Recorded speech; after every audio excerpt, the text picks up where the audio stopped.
بسم اللہ الرحمن الرحیم۔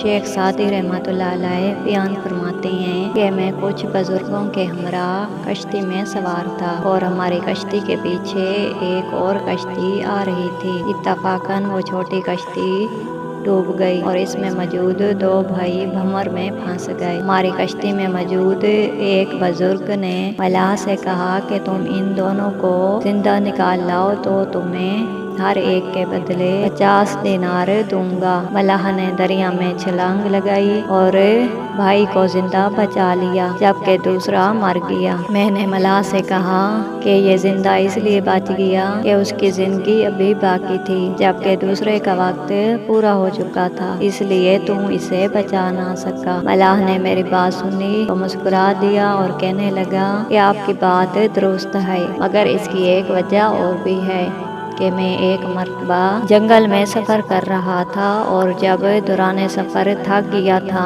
تو جسے میں نے بچا لیا اس نے مجھے اونٹ پہ بٹھا لیا تھا، اور مرنے والے نے بچپن میں ایک مرتبہ مجھے کوڑے مارے تھے جس سے میری دل آزاری ہوئی تھی۔ حضرت شیخ سعدی رحمۃ اللہ علیہ فرماتے ہیں کہ میں نے ملاح کی بات سنی تو کہا کہ اللہ عز و جل کا فرمان حق ہے کہ جس نے نیک اعمال کیے وہ اس کے نفع کے لیے ہیں، اور اگر کسی نے برے اعمال کیے ان کا وبال اس پر ہے۔ بس یاد رکھو کہ دل آزاری سے بچو اور جہاں تک ممکن ہو کسی کا دل نہ دکھاؤ۔ اگر کوئی تمہارے ساتھ نیکی کرے تو اس کے احسان مند رہو اور موقع ملنے پر اس کی نیکی کا بدلہ نیکی کے ساتھ دو۔ فی امان اللہ، ملتے ہیں اگلی ویڈیو میں، تب تک کے لیے اللہ حافظ۔